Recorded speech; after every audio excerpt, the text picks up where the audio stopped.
ဘာလို့ဒီလိုဖြစ်သွားလဲသိလားသပင်ပေါက်စီတုံးရင်းနဲ့သပင်ပြန်ပေါက်လာစေဖို့ဥတာရင်းနဲ့အဲ့ဒီစီနဲ့ဓာတ်မတဲလို့ဖြစ်သွားခဲ့တာ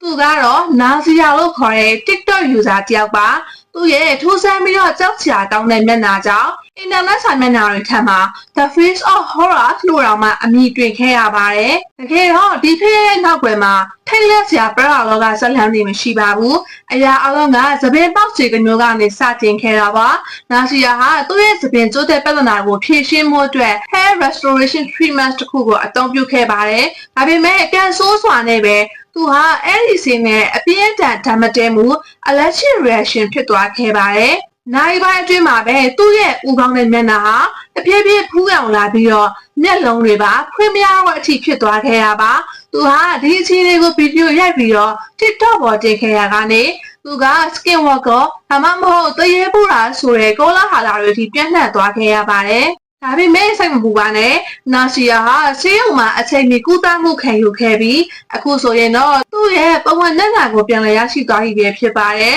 ဒီဖြစ်ကနေကျမတို့ကိုပေးချင်တဲ့သင်ခန်းစာကတော့ဘယ်လိုအလှကုန်ဒါမှမဟုတ်ဆေးဝါးမျိုးဝယ်ဖြစ်ဖြစ်အသုံးမပြုခင်မှာကိုယ်နဲ့ဓာတ်တက်လားမတက်လားဆိုတာကိုသေချာစမ်းသပ်ဖို့လိုအပ်တယ်ဆိုတာပါပဲအဆုံးထိကြည့်ရှုပေးခဲ့တဲ့အတွက်ကျေးဇူးတင်ပါတယ်ရှင်